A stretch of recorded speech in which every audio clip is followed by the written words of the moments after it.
Hello, I'm Nicola Spurling. Welcome back to my channel. Today I'm going to be talking about what it's like to be a trans person playing sports. Growing up, my main sports were cross-country skiing, soccer, and field hockey. And I also did a number of other activities. I would hike, I'd play tennis, I'd go longboarding. Pretty much anything outdoors I'm down to try. Individual sports as a trans person are not all that difficult to navigate. They're kind of the same as just coming out publicly in general. You do have to adjust to how you're perceived, how you're going to dress, all these different aspects, but you don't have to worry about being accepted by a group of people because it's something that you're doing on your own. So when it comes to something like cross-country skiing, which is something I love to do, there wasn't a huge transition for me, and it's still one of those places that I feel the safest in. I just go out on the mountain, I ski, I'm by myself, I'm enjoying nature, I'm getting some exercise. That's something that's been a constant throughout my transition and something that I've been able to navigate fairly well.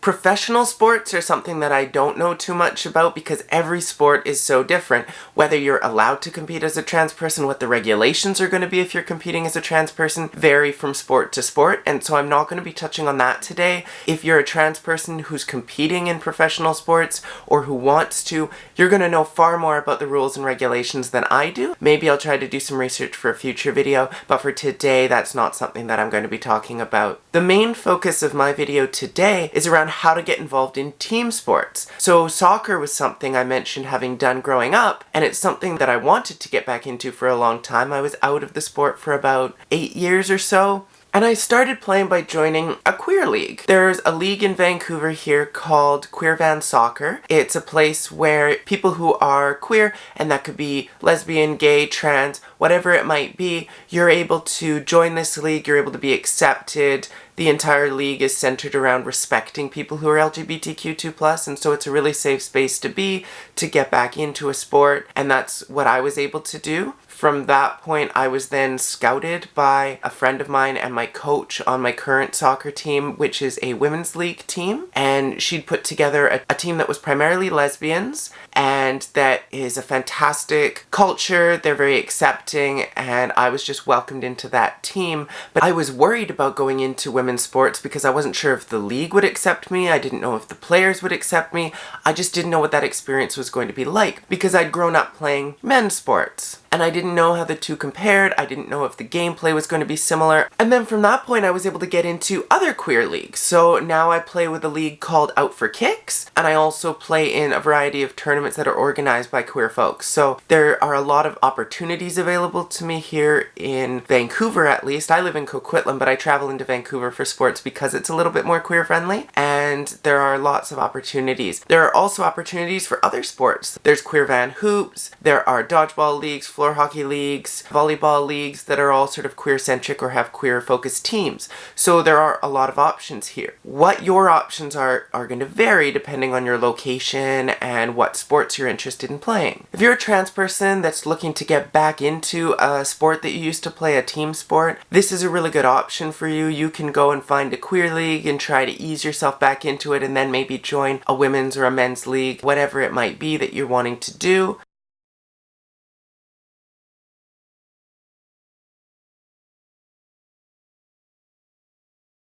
But it might be a little bit harder if you've been playing sports the entire time and you wanted to make a quick transition, because you might already have a division that you play in, a league that you play in, and you just want to switch over to a different gendered league. So this may not be the solution for you, but I did find that easing back into it through a queer league was very helpful for me. If your location doesn't have queer leagues, if you're not looking to get into the sport through a queer league, reach out to the league that you do want to get involved in. Find out what their policy is regarding trans people, how accepting they are, what teams are available to you. Maybe try talking to some other people that have played in the league that can give you some first-hand knowledge of what it's like. And if you come across barriers to entry or you're facing discrimination, there are solutions for you. There are a lot of anti-discrimination laws, depending on where you live, that are going to prevent you from being able to be discriminated against through these leagues. But unfortunately, not every league is going to be all that easy to get into. You do hear some horror stories out there. My experiences have been very good, and so I want you to know that there are good experiences out there, that there are leagues that you can join. But if you're having trouble, there is some recourse for that. But you really have to decide if you're comfortable being in a league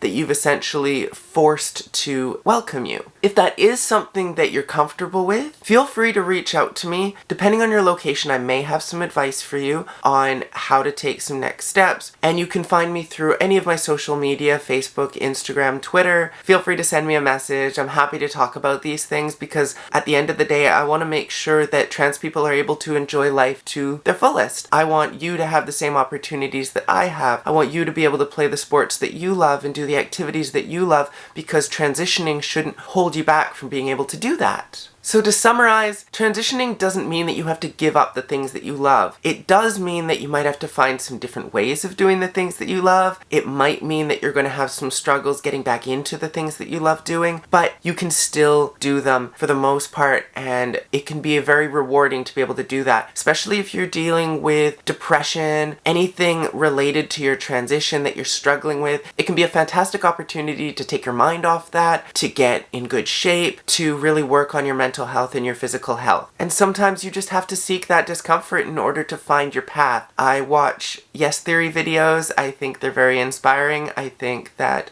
this idea of seeking discomfort to further your life and better your life is something that I have adopted, and it's something that you have to adopt almost as a trans person, whether you want to or not, because we're forced into an uncomfortable situation the moment we come out of the closet. And it doesn't matter how supportive your family is, there are always going to be instances throughout your transition that are going to be difficult to manage, but we try to do our best to live our lives to the fullest and to be able to have all of the same experiences that were afforded to us before transition. And if the videos are able to help you to live the life that you want to live free from barriers, I want to put them out there, and I want to be available for you to reach out to me through the comments section or through my social media so that we can have these conversations, so that we can lift each other up and find solutions to some of the issues that we've all faced as trans people. If you found this video helpful, please leave a like. If you want to see more content like this, please subscribe and hit that bell icon so you get notified every time I post a video. And if you have suggestions for future videos that I could do, please leave them in the comments section. I make sure to read through all of them, and I use them as inspiration for future videos. And until next time, have a great day.